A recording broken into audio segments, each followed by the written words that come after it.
Let's make it hurt.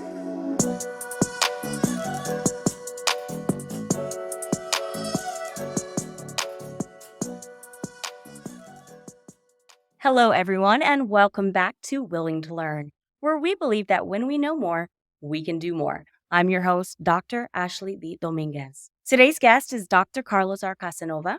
Dr. Casanova is an assistant professor of education in the Education Studies program in the Mary Lou Fulton Teachers College.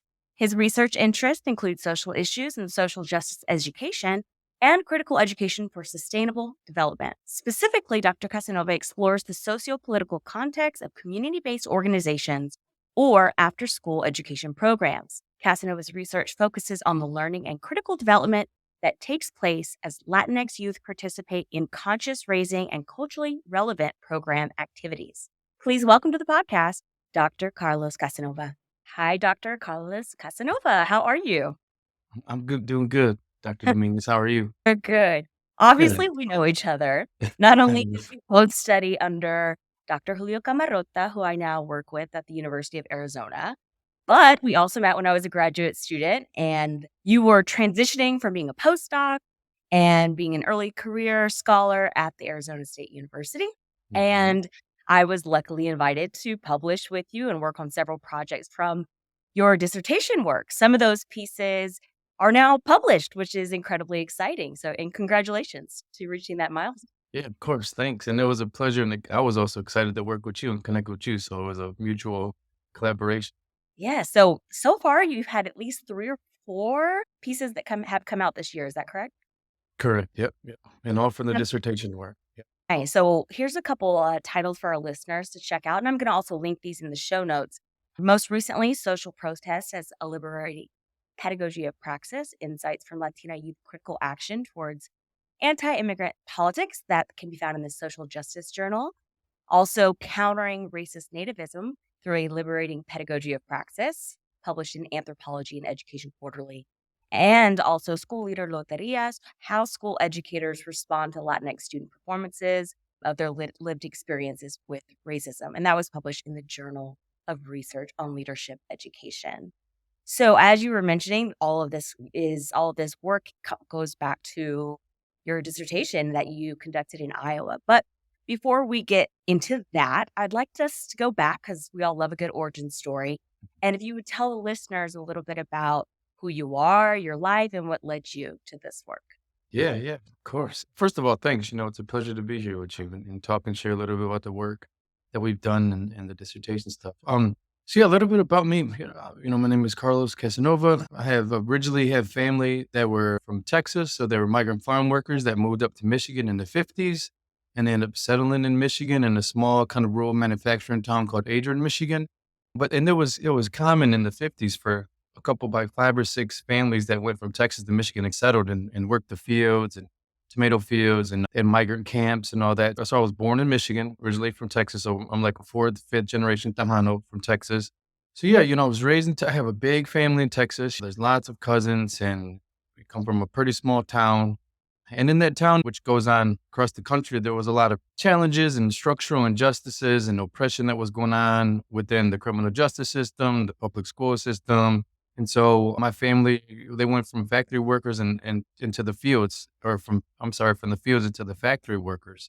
And so we were, lower working class families, went through the public school system. I would say like education was not my strong point as a young kid growing up. Had many challenges with school. There were some teachers, not many, but there was a few in my early years who I think really showed support and caring and made me feel like I was important and made me feel like I was smart and I belonged in school.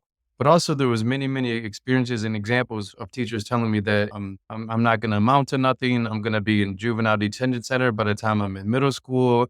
And this went on, elementary, middle school, and all the way into high school. In high school too. I didn't know what college was. None of my family went to college. I'm a 1st generation college graduate. To be honest with you, I thought everybody that went to college, I thought they played sports. I didn't know you go to college to study when I was like in middle school and high school. So this whole idea of going to college was just a foreign concept to me. And again, like I said, not too many teachers and educators are telling me about the importance of college or how it's, access to financial aid and resources. At the same time, like, I was barely passing high school. I was just making sure I had a GPA good enough so I could play sports, and that was a 2.0, so my GPA hovered around like a 1.95, 2.0, around there. But then after high school, I come from I grew up in an area in a time where there was a lot of drugs. Crack cocaine was a major drug that hit my community and really took a toll on family members, friends, and it did a lot of harm in the 90s and the early 2000s. And so I grew up around that environment. A lot of friends were incarcerated, and but also a lot of the folks who were in the streets doing the drug dealing, they were also mentors to me. I always looked up to them because they had the nice cars, they had money in their pocket, nice clothes, and I was like, growing up in that environment, I was like, that's what I want to be. Like, that's exactly what I want. But they were also telling me, like, don't do this. We'll help you. You need some basketball shoes. We got you. We'll buy you basketball shoes. Here's some money to go buy yourself some food. Like, really trying to guide me away from that environment. But it was also, I was surrounded by it. So that's kind of a little bit of the place that I grew up in. And then after high school, again, I wasn't thinking about college. I didn't know college. And then February 9th, 2002, on a Saturday night, my best friend got murdered. And when that murder happened, it was my first year out of high school. And, I was 19 years old and I was totally devastated, confused, scared, lost. Didn't really know what I was going to do, but a lot of family members, a couple community members and friends really came around and said, you should do something. Like, what are you going to do? You should try to do something to get out of this. And so I enrolled in a community college, and by the help of a former teacher and her family. And I ended up rolling in Jackson Community College, and I studied like education. I was like, I'll be a history teacher. Or, I dabbed around in like criminal justice and sociology. So when you started community college, you still had an interest of pursuing education as a career? Yeah, yeah, because I always wanted to, even at that point, I don't know what it was, but even at that point, I always felt like I wanted to work with young people. I just didn't know in what capacity, what bro, but it was like, oh, a teacher. I can be Mhm. an educator and I'll work with children and young people and youth. So yeah, that was like the sort of like, yeah, the beginning of my education journey. And also at the same time that when I started my community college was the first murder trial, of my best friend. So I started my first semester of college in like August, and then that first murder trial started in November. So I was going from like not knowing what college was, started my first semester of college, then I had to go and turn around in November and go testify like at my best friend's murder trial. So this was just a lot of feelings, ideas, and thoughts were swirling around my head. But I also started buying into this idea of like, education is a way that kind of like, I think it's going to let me get out of here and do something. So yeah, it was, I did pretty good in the community college. I transferred to Western Michigan. I ended up studying sociology and family studies and human development.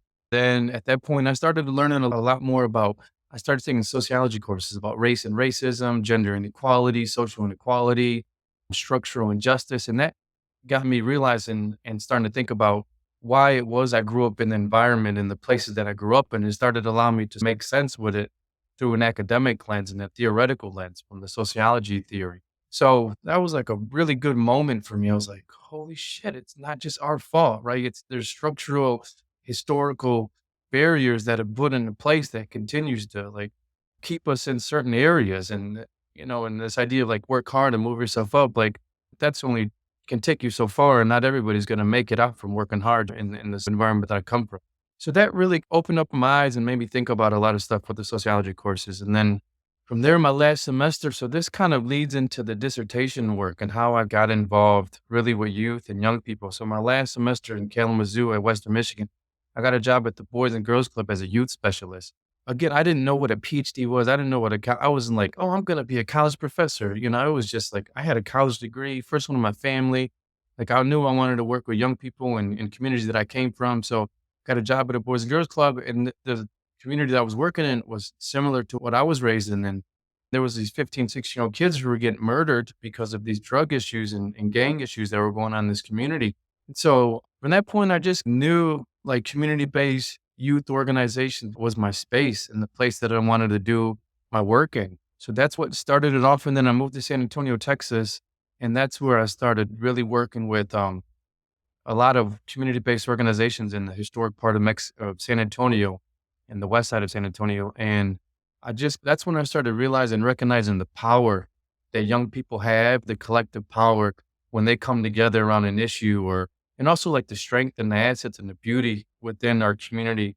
And not only in Texas, but I recognized it even when I left Michigan. I was like, yeah, there's a lot of similarities in Texas and Michigan around like the Latino and community that even though we're in different regions, we both have these strengths and really strong collective solidarity to one another. So that's what I kind of started noticing in these community-based organizations. And so I ended up working in San Antonio and maybe like 4 or 5 different organizations. He's like a youth specialist, social recreation director, physical education instructor. Then, like a quick story about my master's degree. I was working at the Boys and Girls Club, and I was a director. And one day, a grad student from the University of Texas at San Antonio, she came in and she said, "Hey, I need to do an evaluation. I need to do a project for a course that I'm taking in sociology."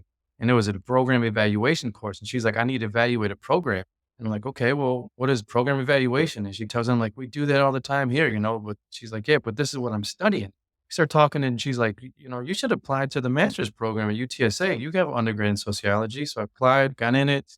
And that's when I started learning a little bit more about like the research part of academia, grad school. I started reading about and studying quantitative research, qualitative research. And then that just opened up this idea of like systematically or a way of collecting information and data to address a problem or an issue that I was interested in. And so that just also just was like really mind blowing for me. It was like, oh wow, this is like this is the steps we take. And I was training both quantitative and qualitative. So I was thinking about statistics and percentages, but also thinking about like interviews and focus groups and being in communities. And I always knew I wanted to be in a community based organization because that was my work, right? So, after grad school, I went back to the community, worked a little bit more, and then I ended up really meeting some really like Dr. Laura Rendon and this another guy, Dr. Robert Bella at the San Antonio College. And I met him at a conference and they was like, you need to get a PhD. And so I was like, well, I need a little bit of support. And they helped me out and I ended up going to Iowa State. And then So they inspired you or put or suggested, "Hey, you should look into this, consider this." yeah, because what happened was after my master's degree, I applied to sociology PhD programs, and I got denied because of my undergrad. And so Oh, I met with Rendon and Dr. Velen. I was like, "Hey, like I'm hitting this barrier. Like I don't know. I need some support." And so they're like, "Okay, we need to get you into a program, not sociology in education." So then I went up to Iowa State, started first of all the higher ed program, and then transferred out of that program to the social and cultural studies. And then that's when I met Dr. Julio Camarota. I didn't know who he was. He just happened to get there at the same time I did. We right. connected and he said, "Hey, there's an after school program I'm working in. You want to start working there?" I'm like, "Perfect." I've been working in community based organizations for the past 7 years. And so that kind of led to the dissertation work up in Iowa at a community based organization. Thank you for that. And before we get into the teaching work specifically, allow me to say, one, sorry for your loss. And obviously that is Thank you. not a thing to go through, especially as a young person, navigating so many different tensions societally, personally, family-wise, and so forth. I'm curious, when you deal with such a type of loss at a pivotal state in your life, especially Mhm. now pursuing community college for the first time and going forward to other studies, what role would you say education played as a part of your healing or as a way of processing your grief? How do you reflect on that now? Yeah, that's a good question. I think like education for me was, I think at the beginning of the journey, it was really like I think it took my mind away from the danger and the fear and the hurt and the trauma of losing your best friend at such a young age. Cause I started reading and learning stuff that was occupying my mind. So maybe that was a way of like healing and addressing my well being at the Mhm. beginning stages of this, academic journey. And also, like, I always thought about it as a way out. I thought about education. Like, it took me from my hometown to Kalamazoo, Michigan. Then I moved to Texas, and then I went to school in Texas, and then it took me to Iowa. So I always thought about it as a way out.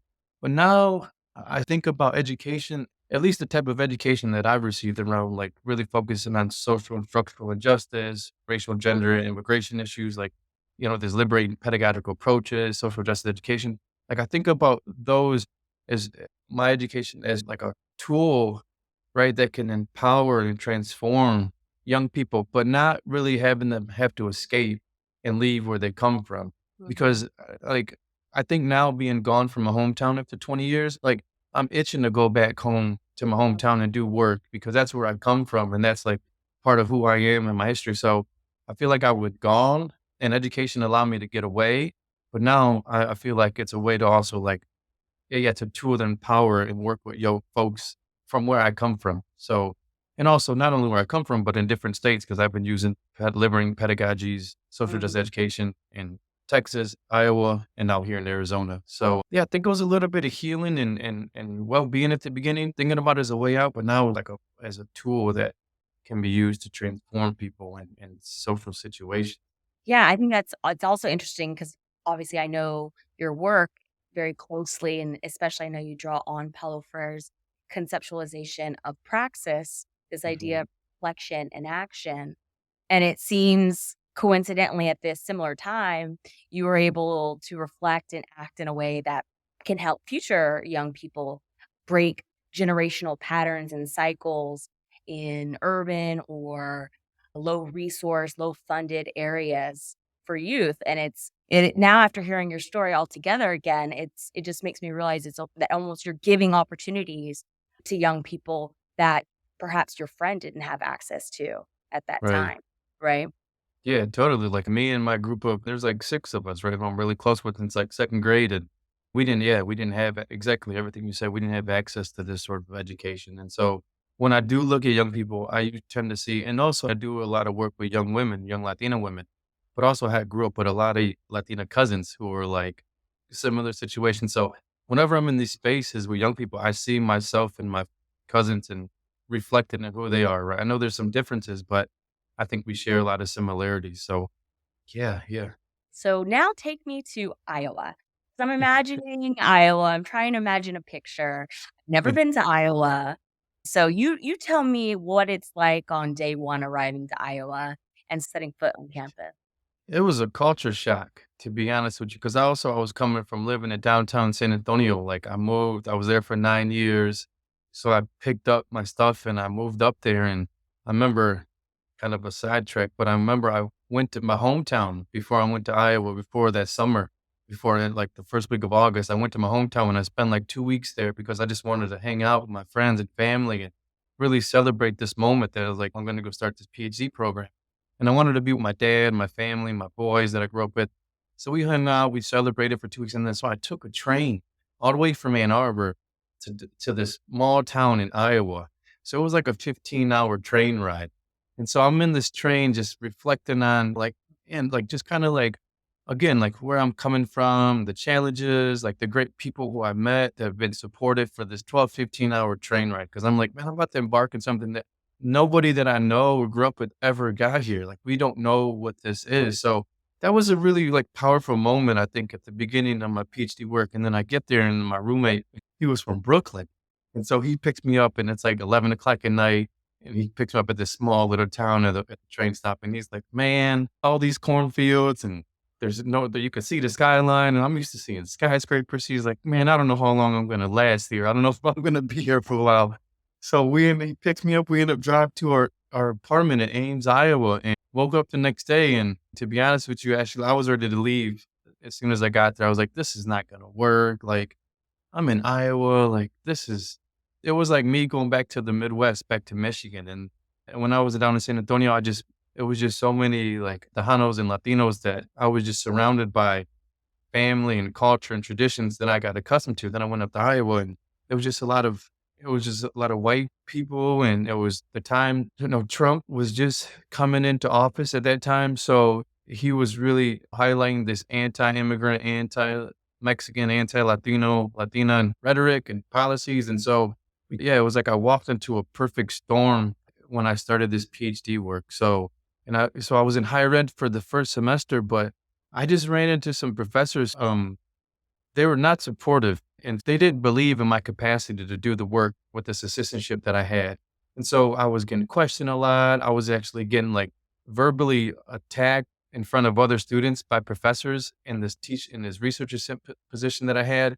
And so I went to the head of the department and I told him, I said, this is, the way that I'm being treated is not right. They're not doing this to these other students, but I keep getting targeted all the time. And I'm learning just like they're all learning. And so um, we had conversations and then they said, maybe social and cultural studies is a good fit for you. Cause I told them my background and they're like, well, there's a new professor, Dr. Julio Camarota, and maybe we can introduce you two and you all can talk. And so I met Camarota And, like I said, the dissertation started just from there. So that first kind of semester, I was ready to leave. I was like, this is not going to work. I don't feel like I belong. I feel like everybody's questioning my capacity. I just felt like it was not a good fit. And then I met Camarota and everything just kind of like, it was a complete 360. So if you feel Dr. Camarota was not there, do you think you would have Definitely. sustained the program and complete? I would have left. I would have, there's no way I would have stayed there under the conditions that was going on. Like, yeah, I wouldn't have been able to, I would have left. And this is another ongoing theme that you've mentioned, high school and community college. It seemed like you might not have had the majority of people who backed you and who supported you towards, your graduate studies Mhm. and afterwards. However, all you had was like one or two, Yeah. one key No, person that could be supportive and a helpful influence and a mentor. And that totally. is what helps you finish your dissertation and everything else, right? Yeah, that's what I mean, and that's what I'd share when I'd like tell people my story. It's like people are like, "Oh, you worked so hard and you made so many sacrifices," and I'm like, "My family were field workers and worked in the car manufacturing plant. Like that's hard work. Like that's physically demanding hard work. Like, yeah, I had to do a lot of like intellectual sort of thinking and time, but I said the people who I met during this journey, like if I wouldn't have met them, like I wouldn't be here right now. Yeah, I had to do the work and I had to study and I had to write papers, but opening up those doors and those opportunities and showing you like, people showing you that you are like not that my family did this to me too, right? I don't wanna feel like I never had this sort of like, you could do things and you're an important person, but when it's outside of your family and it's these really influential people that you meet along the way, and they're just like they see the potential and the power that you have, and they nurture that and grant you access into places that I just didn't have access to and didn't know about, like, oh, man, that's like a life-changing experiences. So you're right. It's been like maybe 4 or 5 people along this journey who have just been like instrumental in allowing me to, get to where I am today. That's amazing, and obviously, I know how that feels. It feels not only a great gift, but a a huge responsibility now that we have to pass the buck Totally. forward and to help other future students get experiences and support that we had. So I appreciate you saying Yeah. that. Okay, so now you're at Iowa, you met Julio, and you're invited to be a part of this after school program. Tell Mhm. me about the program. What was it about? So the after school program, it was so when I got there, it was January 2016. And so this program has been, I think it was up and running across the state of Iowa, probably for like, I don't know, 8 years before I got there. But this was the first year that they were starting like the high school component of the program. So before it was a lot of middle school programming and services, and it was really targeted towards college readiness, academic success, high school graduation. It was really focused on academic, which is really important, which is great. Like that's a really important resource to have with low income communities and marginalized communities. And so when we got there, I remember the first day I walked in that place, it wasn't even a center, it was like a church. So it was a church, and the pastor of the church knew the director, and they said, you can just use the cafeteria area where people come and eat as like the youth center. Mhm. Right, and then there's, like, the cafeteria, and then there's the what are those things called when people sit in the church? What are those? I Pews? don't know. Pew, yeah. And so here's, like, the cafeteria, and then the pews are right there, and then, like, there's, like, the church setup, right? It's, like, all connected. And so I remember walking out, I'm just like, I mean, there's no computers, there's no techno there's nothing, just chairs and tables. And there's the director, this guy went out, and there's, like, 25 young, like, student like, Latina students, and I walk in, and I'm just like first of all, I was like, "Thank you. Like, this is gonna be great because this is what I'm used to doing. I'm working in community-based organization with young people." I walk in and a lot of, like, questions, "Who are you?" Like, there was also a little, like, hesitation from the young people about coming up and talking to me, and also, I'm just walking like, "How do you have a last name of Casanova? Where does that last name come from? And you don't look Mexican, you're really like competitive." And, so it was like, "Who are you? What are you doing here? What's your story?" And so but also they were I think just the energy and the excitement that the young people had about just being interested in me because I was so interested in who they are, like, what's their story? Where do they come from? Like, what's going on with them? So there was, like, this mutual sort of feeling out and interest for each other.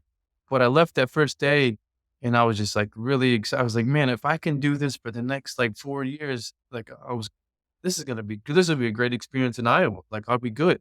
And Remind me, this is year 1. second semester of year one. Second semester of year 1, which for listeners, especially graduate students, this is key Yeah. because especially when you intend to engage in a critical ethnographic study over the course of, I believe yours was 3 years. You're Right. not only being instantly embedded into the community, you already have a mentor and another senior faculty as support, but you have an opportunity to build rapport and integrate in the community before you start conducting research, which is really Yeah. valuable, right? Totally, yeah. I mean, I spent the first semester just like talking to the young people, sharing stories, getting to know them, them getting to know me learning about who they are. And then so yeah, this idea of like, this like how do we build trust, rapport with communities before we engage in research? I had to really I kind of I think I learned a little bit about that theoretically in my grants program when I was reading about qualitative research, but I think it was more for me, it was like the practice of it, engaging in it without any sort of like theoretical principles or tenets to guide me. Like, how do I develop relationships with these young people other than really like sharing stories with one another? And also, I think the young people, one more thing about that, like building rapport was one of the young women said something to me at the end of this 3.5 year ethnographic project was she's like, at the beginning, I didn't trust you. We didn't know who you were. Like we had no clue what you were going to do here, where you're coming from. And she's like, but over time, like I was doing things to put myself in a situation where I could get to know you and see if I'm going to trust you. And she kept saying, like, you were consistent. You showed up every week and you showed up and you were actually there for us and you cared and you showed us that you cared about us and you didn't let us down. If you said you were going to be somewhere, like you showed up. So it was also like, I think the young people, when we work with them, while we're developing relationships, they're also developing relationships with us in their own ways. So it's like this sort of like mutual, sort of authentic collaboration relationship that happens organically, but we're both doing it at the same time. It's like us as researchers, but then the young people they have their own techniques. Cause she told me a couple of things that she would do that would help her. Like she was like, I'd bring a Wow. friend with me. Yeah, she was like, if you were at a table talking, she's like, I would tell a friend, like, come and sit over here where he is, but come with me. And she was like, I'd have her sit next to you and I'd have her ask questions to you and I would listen. And the kind no, it's like she told me this at the end of the 3rd year. And she was like, "Because I just didn't know who you were, and I didn't know if I could trust you." And she said, "But then I started realizing, like, you cared about us and you were gonna be there." So, yeah, this idea of, like, building relationships and caring and loving for our community and the youth that we work with, like, that's a really big key part of the work that I've done in the past, and I would add to right now the work that I do as well. Right, and I think you also did a nice job highlighting the insider-outsider experience of a Yeah. researcher moving into a new community. Even though you shared perhaps Right. Mexican descent, you identified as Tejano, you've worked with Latinx, Latin populations for many years, still being in a new place, especially given the context of the Oh, yeah. Trump presidency and how everything Yeah. was so heightened and an air of unsafeness was Right. constantly in the air and on the media. Like, it really paints the picture to why she was so careful and, like, in giving her trust to you, right, as a Course. Yeah. participant. Yeah, and she comes from a mixed status family too as well, so they're from Mexico, one of her siblings are undocumented and Mm, she was born in the US and so those dynamics were really kind of like front and center in the work in Iowa. And also like this was so went there in 2016 and so a little bit more about the program, like it was geared towards college readiness and and academic success. But once like the Trump rhetoric and policies and his campaign blew up, like the whole organization shifted from academics to really like how do we nurture this sort of like sense of belonging and care and love for these young people and also us adults? Then how do we promote, nurture, facilitate these young folks into some sort of agents of change? And I think they mhm. had it in them already, but it just needed to be nurtured. And so it shifted completely. So I walked in there thinking about like academic stuff because that's kind of where I was at around academic inequality, but then political scene. And so that whole shift with this organization and dissertation work was just, I mean, it was like night and day that happened. Right, and obviously that happens a lot of times when people set forth not only on dissertation projects, but other studies in general, how if the context is changing so much, Yeah. then obviously that's going to change the direction of your study. So let's go there. So how did you, now that you're a part of this community, you're a part of this organization, you're helping as a co-facilitator or youth mentor, you're working alongside the young people, especially at this contentious state that they're experiencing unwanted, unloved, uncared for. How do you now start to conceive the idea for your dissertation project? So again, it happened in the beginning stages of the second year, or the second semester when I was going to kind of just introduce myself, get to know the young people. Dr. Camarota was like, if you want to, and he's like, he encouraged me. He's like, this can be your dissertation work. And he said, this can be your area that you can study, and this can be your site. I was like, yeah, of course. Like, this sounds great. But I didn't really know like what I was gonna study. I didn't really know or have like research questions because again, I was like just not thrown in, but I was just kind of coming to a space. The social political context was on fire around the youth that we were working with. And so me and Camarota just talked about it and was like, this can be a I didn't even know what really critical ethnographic research was at the point. I was like, what? Like, I mean, I did a little bit of reading, right? But it wasn't, I never seen it, never did it in practice. And so that's how we it just was like, here's a site. Camarota's like, I've done similar research in the past. I can support you and mentor you through the process. He's like, but this is going to be your work. This is your dissertation work. So we sat down and thought about like observation guides. Like if you would take observations, what are some things to focus on? We went through an Excel spreadsheet around like different areas of like critical conscious development, gender issues, programming, the dimensions of the program, college readiness. And so we put this sort of like, this is like second semester, just brainstorming stuff, right? He was like, just this process is going to be really fluid.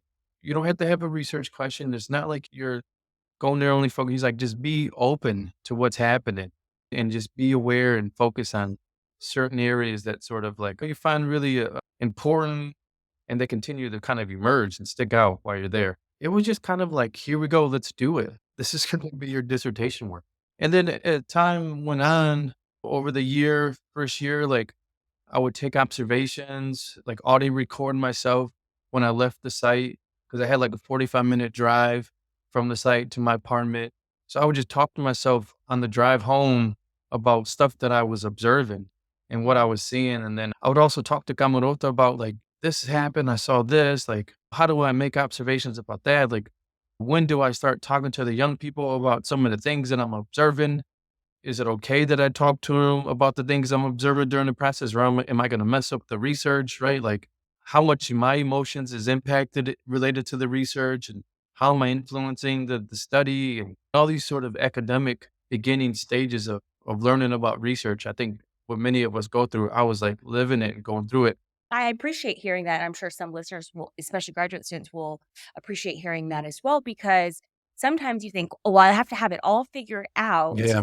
Let me decide what my epistemological commitments Right. are, methods I'm interested in, and then build from there, where yours was opposite. It was rather your own. I know you use this concept, cultural intuition, and your Mhm. life experiences on top of your work being engaged in the community that made it a natural fit of like, well, obviously critical ethnography is Right. a great fit. Obviously, I'm already here with this community. This makes sense for this is my research site and my participants.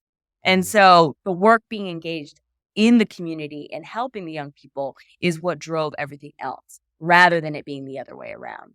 Yeah, totally. Yeah. Yeah, it was like just really organic, it Mm. was like, but then also cause right, I was there for almost 4 years, 3.5 years with this group. And also like I was a doctoral student. So when I started reading, and I don't know if I'm going to go off in a little tangent here, but as I was started being introduced to like humanizing pedagogy or liberating pedagogical approaches, I started doing a lot of reading about the Chicano youth movement of the 60s and the 70s. So while I was in the ivory, I would always say like I'm in two worlds. When I was in the ivory tower reading this academic books and theories and methods, then every Wednesday I'd go back to the site and I was like, this is happening. Like Mm. what I'm reading about like it's actually going on. So one thing I think that was really beneficial about my dissertation process was like it was theory to practice the whole time that I was doing it. I wasn't going there with like theory, let me try it. It was like,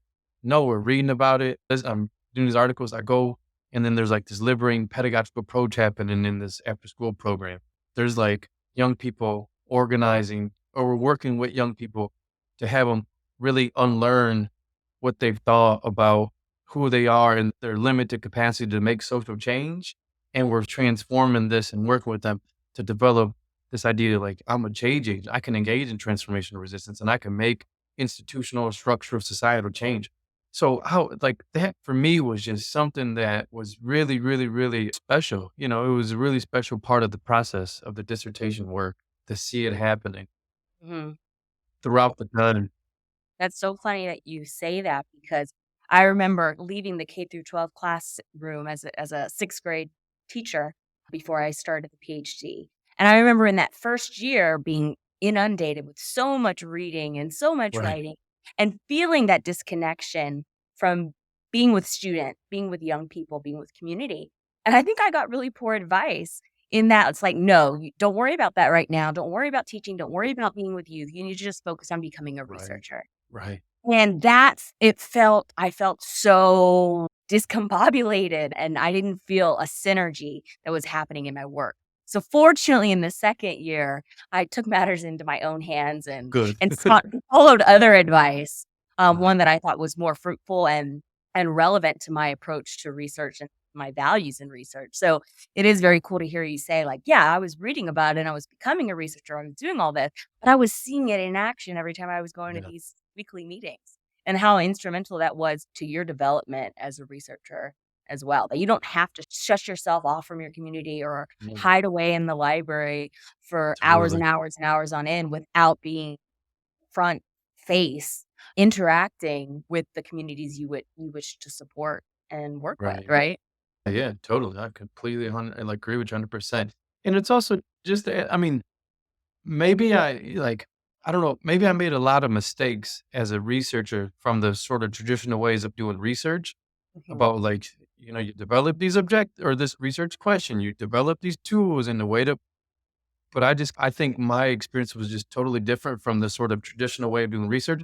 But now when I talk to a couple grad students that I'm working with, they're like, "What do you mean you started in your 2nd semester? Like, how did you know what you were doing?" And I was like, "Well, it's like I think we're trained to think about we have to know everything and have these methods and methodology and epistemological and theories together before we."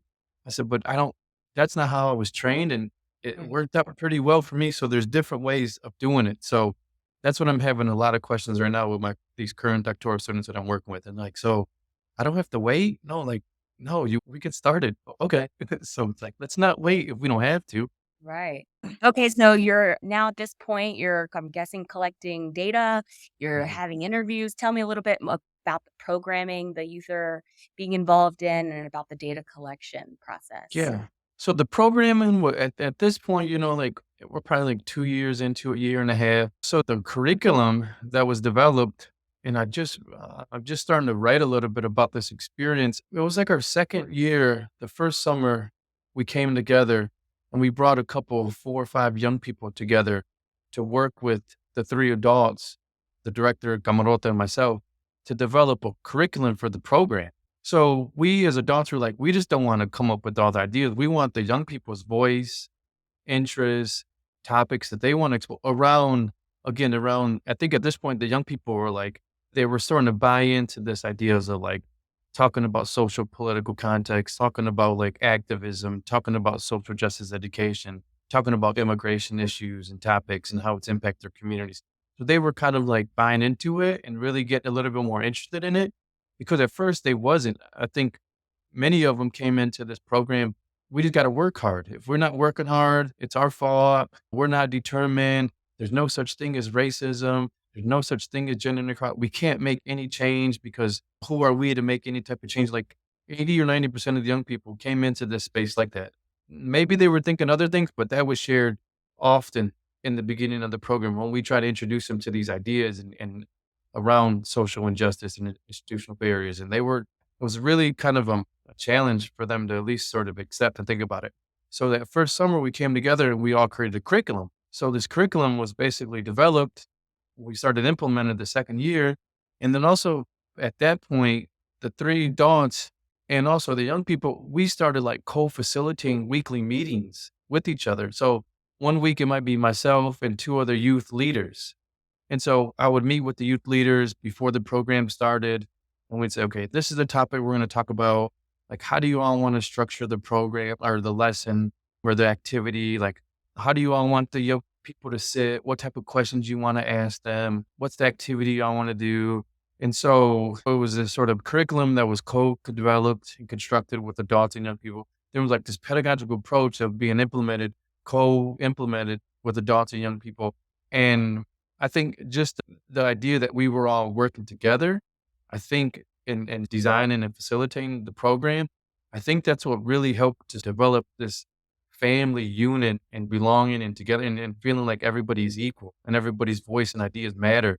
And so, yeah, that was sort of like the curriculum and the pedagogical approach that was used.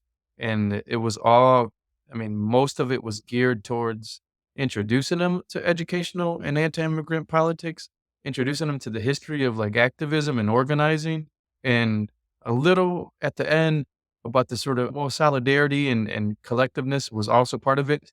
But this idea of like well-being and healing, that started to end when, there was multiple ICE raids that were going on. The mental health of the young people were really being directly impacted because of the social political context was even more intense, year three. So, yeah, that's kind of, a brief kind of overview of the structure. I can get into more details of how the pedagogic approach was used, but I don't know if that's something to get into or Yeah, sure. If you don't mind, just you could tell a little bit about how you all communicated or design your pedagogical approach, not only in the space, but also at protest sites, I think would be interesting to share. every session would start, we would always sit into a circle. So all the young people from 4 different high school, first of all, we'd have to go pick them up. It's not like we had transportation. Like I would Mhm. pick them up in this car that I have, Camarota, the director, and we eventually get like a 15 passenger van at the year, like year 3 maybe. So we were going to schools, picking up the families at this point. The parents knew us. We knew the parents. We're going to like cookouts of the family. We're getting invited to high school graduation parties, quinceañeras. We're going to the quinceañera. I mean, it was a big collective and togetherness. And so we go pick them up from school, come back to the center. We start off in a meeting in a circle. And it was just basically like a check in. Like, again, because this was a time where there was a lot of fear, stress, and anxiety, but also, there was a lot of joy and love that was going on in that space. So we'd go into a circle, just check in. Anybody want to share anything? Anybody want to talk about something? We do maybe a little icebreaker, get everybody comfortable and thinking about what we talked about last week and things we want to talk about this week. And then from there, it was usually more often than not, it would break up. We'd go into like small groups. Like the youth would have a group, Camarota would have a group, I would have a group, and we'd all be doing similar. We'd cover like the similar topic or lesson, but we would usually work with like 5 or 6 of the young people because we wanted everybody to feel like attention and everybody was supported. And so we'd do a small group discussion, dialogue about a topic. Again, there was like no computers. There was no, I mean, we usually like post-it notes, markers, crayons. I think we had a TV on those rollers with a VHS or DVD that we would watch some, documentaries and Right. stuff on. Mhm. Yeah. So we'd all did a group, and then at the end, we'd all come to a large group. And then again, it was always certain around a circle or the tables. At this point, it's a large group. So at this point, everybody's been talking, engaged in dialogue, reflecting on topics, asking each other questions. And then we come to a larger group, and it's usually the same thing. Everybody's sharing stories, finding similarities about what we're talking about. Also sharing about, some of the frustrations and challenges that they have about the topics that we were talking about and learning about.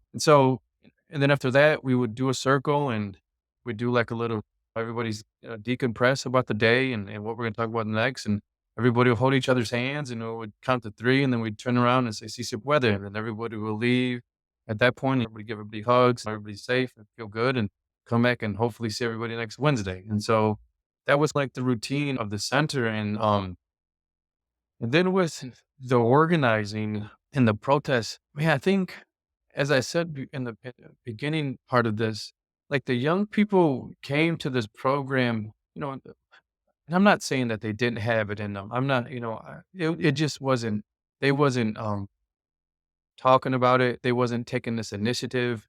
And because a lot of them talking about attending social protests here, right? So a Mhm. lot of them, they wasn't ready, like, "Let's go to a protest, let's organize a protest." And I think part of the reason why, and the young people talk about, was like, we're talking about going to pro-immigrant rallies and protests. For the most part, some of these young people are undocumented, Mhm. family and mixed status. So they were scared that ICE was gonna be there. They were scared that they were gonna get deported. They were fearful of their family getting to be identified. So they were like, "You're crazy. Like, we're not going to the state capitol and and we were like, "Totally understand, and that's a valid reason." And at the same time, while we validated their sort of their reality, we were also really wanted to not motivate, but we really wanted to work with them and support them to say, like, but you can also be part of the rally. You can also go and protest. You can also organize these rallies because direct the what's this, the social political context that has happened is directly impacting you and your family. And if you all want to see some sort of change or be part of the change, then maybe this is your time to be part of it. Not that you have to, right? We're not pressured, but think about this stuff. And so, actually, I think for the first year and a half, it was just 2 years. I think the second year is one that we went to our first protest together. And I remember the first protest we went to the day before the protest, it was a Thursday. We were at our meeting on a Wednesday and we're all sitting in a circle again, just like at this point that I think the directors and the dogs were like, you all are ready. Like you all, like we've been talking about this history. We've been watching documentaries about history. You all have showed interest and I think it's time to go. And it was the Day Without Immigrants March in March. It was in March that happened. So we're all kind of sitting around the table and, we're like, the Capitol was proud. The state Capitol was like 2 blocks away from us. You could see the state Capitol from the church that we were at. So we're like, this is the first march. We all, we think y'all should go. Let's talk about it. And so the young people are again like, is ICE going to be there? Like, what difference is it going to make if we go to the march? It's not going to make a difference. And I think the adults at that point really, I think we took the initiative to really talk about like, this is a really crucial time and important part in this current political time that we're in. And we start talking to them about the history of activism, right? And the history and some of the activism that we've been involved in as adults. And so maybe 25 minutes into the conversation, one of the young women was like, well, shit, let's go. Let's go to the rally tomorrow. Let's go to the march. And some of the kids, the young people were like, kind of like, whatever. And Very then one of the, what's yeah. that? They were hesitant, rightfully Oh, so, right? totally, Yeah. yeah, totally, and then another one of the youth leaders like, "Yeah, let's do it. Let's go, and we can like, people wanna hear from us, and they wanna hear our story," and so it got to a point where like, "Yeah, we're all gonna go, like, whoever can make it, we'll be there." We set up a place to meet, and maybe like 15 of them. Oh, no, maybe like 20 to 25. We had this big old banner they made that day, and we went and marched for like a 2-mile march. We got to the state capitol, and it was packed. I mean, there was like this is one of the largest marches I think that happened in Iowa around this time. There was hundreds and hundreds of people there in the state capitol on the lawn, and we got up there, and this young woman, the one that was the first one to say, "Let's go," and she was undocumented. Her mom owned a little restaurant in the community. She made her way up to the stage, and she grabs the microphone. Nobody knew, like, it wasn't she grabs the microphone, she just starts talking about, like, the power of immigrants and why it's important that we're here in Iowa and the contribution that we make, and the director was next to her, and she holds her hand, and she's crying, and she's just, like, talking for a few minutes, and then, there's a bunch of marches or there's a bunch of chants and clapping, and everybody's together, and then we leave, and then we came back the next week, and we talked about the protests, and everybody would engage in a reflection about, like, what was that like for everybody to come together? And again, like, rightfully so, they talked about how scared they were, the fear that they had. But then they talked about how powerful it was to be in solidarity. And they recognized that there's a lot of people who care about immigrants and that there's a lot of immigrants in Iowa. And from that point on, it was just, they organized maybe 3 or 4 more protests at the state capitol. Like, the young people now were organizing, bringing people together. We were going to protests. They were getting invited to speak at protests. And I think at that point, it was just like full blown, like, this group is like, we're engaged in political activism. And this is what it's going to be like for the next few years. And so that was a really special moment and turning point of the work of the year and a half of working with them to then say, let's do it. And then from that point, I mean, but also it was difficult too. It wasn't all pretty roses and everything was beautiful. It was many, many, scared, fearful challenges. But I think we talk about adult roles in these spaces, right? I think the young people and the families of the young people saw us as sort of part of this nurturing, trusting adults who were going to be there for the young people and their students and their children. And I think the parents were like, "Yeah, we trust you, but don't do Right. that. Don't let nothing happen to my child." But Right. it's their time. So that was also a pretty like passing of the torch, and not a passing, but like it was like this trust that was built Yeah. amongst parents that didn't really come to meetings. They came to some, but it was just like, all right, great, like we're ready to do this now. And I know you expand more on this in the paper Social Protest as Liberating Pedagogy of Oh, Praxis. But did you see opportunities for education or critical conscious raising at those protest sites that perhaps Latinx youth would not have opportunities to discover and explore those topics in a traditional K through 12 setting? yeah, that's a good question and good point you bring up. And also, yeah, I think the social protest it offered a unique space for young people, especially even now. So with the attack on teaching about like certain social groups, certain history, certain topics, the tech that's happening in the public schools. Because young people at these rallies and these protests, like there was like powerful community leaders who were up sharing the history, the information about immigrants in this country in Iowa. They were sharing resources and passing out resources to young people in for their community around like healthcare, financial resources, social support system. And so they were developing this sort of like historical understanding of social activism around immigration from people who look like them, from people who are living this reality that they are living through, where I don't think they got that from the teachers in the Right. public school. I think it was, teachers were hesitant to talk about these topics and maybe not even aware of these topics. Right. So it allowed young people to really gain some information and knowledge about these topics, but then also in that paper, right about like, and I think this is like a point, I didn't see this happening, right? Because I wasn't with them when they went back to the community, but they would take this information and then go share it with their family members, go share it with their cousins around resources or around the politicians who are supporting immigrants or politicians who are against immigrants. So they became like not only like conscious of the social political issues, but they become like community educators, right? And empower their family members and community members. So yeah, I think like those are those sort of like the dynamics that happen in social protests that I think those nuances that we really don't see until we have time to like, okay, let's reflect on what we did here and what happened. And yeah, so I think, yeah, that's a really exciting part of like social protests as a sort of teaching and learning space. Right. And you also discussed a little bit about how you had so much trust that you had now have established the parents and the young people trusted you to pick them up in the cars and take Yeah, them to these totally. despite different levels of status. Mhm. How did you navigate those perhaps ethical dilemmas of should I like do I encourage you to come if I know that they're undocumented? What's going to happen if something happens to one of them and that's a responsibility or a weight that I'm going to have to carry on my shoulders. How did you Yeah. decide how to move through that tension? Yeah, that's a great point. I don't think I have a good answer for that, but I think what I did and what I was doing, and this happened often because I would talk to Gamarota about this throughout the process. Like I would always talk about like we get to come here on a Wednesday or we get to go with young people to a protest and their life is in danger.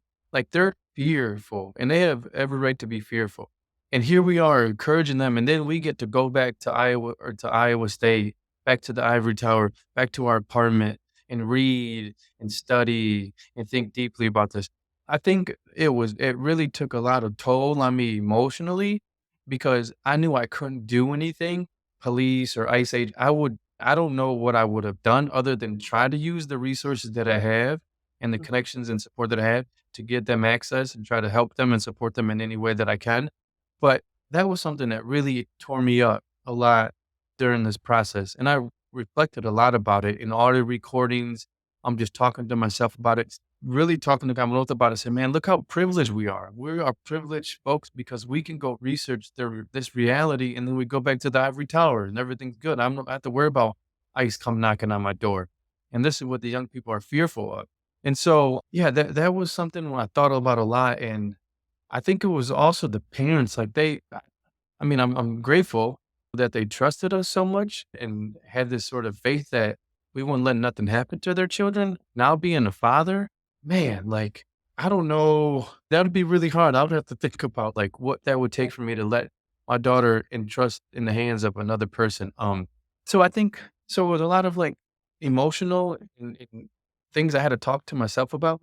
And also, like, I was with these young people, some of them for almost 4 years, right? So, I mean, we went to, like, overnight camp retreats. We, like, in cabins, staying the night with each other, like, hanging out.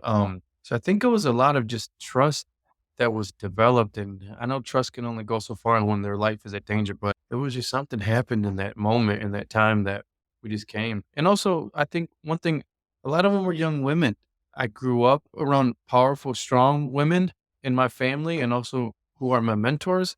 And so I was obviously always conscious of my who I am as a Latino male around space with young men, women about what I'm talking about, how I'm dressing, who I'm sitting with and where, like the conversations and topics that I'm talking to them about.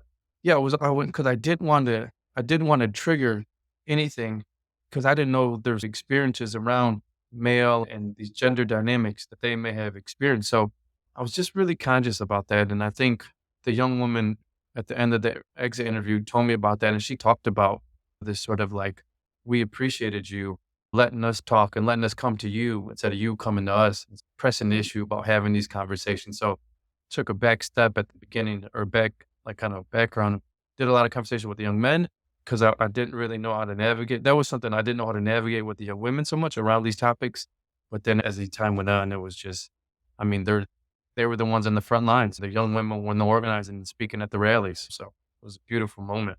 Right. I mean, then it sounds like it really is a testament to the work that y'all put in ahead of the project, ahead of going to these protest sites, the many Absolutely. months, many days of building relationships, building rapport, not only with the young people, but with their families in a variety of mediums and platforms that perhaps helped alleviate some of those concerns and tensions to do the very critical work that y'all were engaged in. So kudos to you all. But let's do one final segment now. Let's move forward. We're going to play a little game called In My Expert Opinion. And Okay. basically, I'm going to list off a few topics, and you're just going to give your hot take or initial reaction on the matter. So, first, since we're very closely to the topic already, should youth be participating in social justice movements and protests? What's your hot take? Yeah, I think as long as the young people are ready and want to, and I mean, they're the ones that are going to determine whether they're ready. So if it's totally up to them. I think we can support, we can encourage, we can advise them, but making the decision to go, it's all on them. Right. It's not to be forced. It's not No. y'all saying, okay, we're all going. You're no matter what, whether you're comfortable or not, we're going to be there. It's rather the invitation is open. If Mhm. you want to go, you go. If not, you don't have to. Yeah, totally. Okay, let's move to number two, using theater or other mediums of art for youth advocacy and civic engagement. I know we touched on this a little bit in the school leader looked at paper. Should they engage? What's the question? I'm sorry. As far as youth using theater Oh, yeah. specifically as a mode for their advocacy or civic engagement, like in the school leader Loteria Yeah, paper. yeah. I think, yeah, that school leader Loteria paper with the time when the young people went and did the skit about the injustice that they experienced in school. I mean, they're creative, they have great ideas. And I think, yeah, I think that's a powerful tool, like theater for young people. It allows them to share their experiences, center their voices. But also, I think this form of theater, what was the form or type of Forum theater called?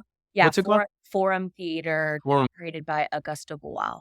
Yep. Yeah, where the young people brought adults and they played certain roles in the skit that they created. So, yeah, I think that was a great way for them to again share their experiences in school of the injustice, but also have adults sort of be in sort of solidarity and collectivity with the young people during the skit, because I think that also led to a pretty intense dialogue and conversation that happened. So I think theater was a tool that a lot of young people share who they are, but then led to a comfortable, authentic space where there was some conversations about topics and questions that I don't know if would have happened if the young people were just sitting there as a panel and then let's have a conversation. Yeah, they did theater, they did poetry, and many sort of like different times when we had school board members come again around like who they are and their social identities and related to education. So yeah, I'm a huge component of this sort of the theater and the arts approach. Me too, obviously. Me too. Yeah. Well, I And for mean, those that was a lot of your perspective and work in that paper, so I'm no. like, it's a lot of your stuff, so that was Oh, no, great. I love that. I love being able to read and watch that video footage and data back and see the cool things that were happening over in Iowa. And just for the listeners to know, if you do read the paper, you'll see that while there were definitely positive adult responses to the Mhm. youth's presentations, there was also quite a bit of criticism and Of pushback. course. So if you're interested on how adults respond to youth voice, especially on topics related to racism, definitely go check that out. Number 3, Latinx youth being recognized as educational leaders. Yeah, I mean, I think the work that we do, we know the power and the expertise and the wisdom and the knowledge that these young people have and hold from who they are and where they come from and their lived experiences. So I think in any way, shape, or form that we can center young people and their expertise, whether it's policy decision making, whether it's what should be in the curriculum, how the teaching approach should be used in classrooms, how to organize community-based organizations. They need to be centered. We can learn so much from them and with them. Great. Now, specifically number 4, the role of community-based organizations and out-of-school programs or after-school programs and how they affect the education of young people, especially BIPOC youth. Yeah, I just think they're in a unique situation. Not all of them. There's some that are pretty harmful, right? That trigger and perpetuate a lot of the issues that are going on in society that marginalized and BIPOC folks deal with. But the places that I've worked in and the work that I've done, I just think that there's so much room and space for creativity and exploration around topics that are being just attacked and banned from teaching in public schools. Some of the community-based organizations, they're not tied to state standards. They don't have to follow these rigid curriculums that are presented in public schools. And so community-based it can be a place where young people go to and they develop a curriculum. They develop what they want to learn, again, in support, in collaboration with adults. So there's some exchanging and some working together.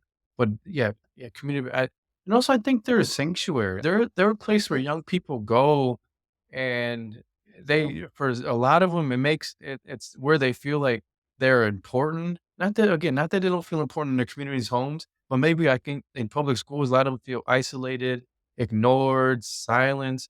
In community-based, it's a beautiful place where young people come together and their ideas are shared, their voices heard.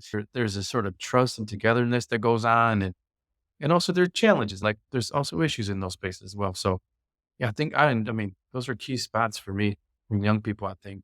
No, and I'll speak on the fact being a former K through 12 educator, there is just so much more freedom that you have to navigate Yeah, into critical topics that usually 12 teachers don't have always the opportunity, the right. wisdom, the permission from administrators, district, and other True. policies, laws. So it can feel like a sanctuary and a place that's more exploratory Mm, and youth centered that oftentimes K through 12 institutions can feel more constricted in that way. mhm. So appreciate you saying that and highlighting that. All right. Lastly, we've come to the end. It's time to get you back to your beautiful family and your daughter Okay. Josefina. Before I let you go, do you have any final words or resources you recommend to listeners who are interested in this type of work? Yeah, there's a lot of good books around the history of, like, Mexican American Latino youth activism by Mario Garcia. So I think if there's anything around Mario Garcia, pick that stuff up. But I don't know, I think the wisdom and the word I think it's don't think you gotta have everything figured out around research, right? I think we sort of there's these academic books and ways of doing which is great, but there's you do the research, I think, that feels comfortable and natural to you, and knowing there's gonna be challenges, you're gonna make mistakes, but have that research be connected to who you are, where you come from, and where you're going, and I think that's the most important part around research. You don't gotta have it figured out before you start, it's nice, but it's such a fluid sort of reality that we live in, and just be open to different views and perspectives when you're doing the work. And enjoy the process too. Don't be so hard on yourself. It helps us sustain and have Yeah, longevity, especially when you're doing a 3-year I ethnographic know. project, right? Yeah, yeah, yeah. I had to have time to relax and chill and enjoy myself.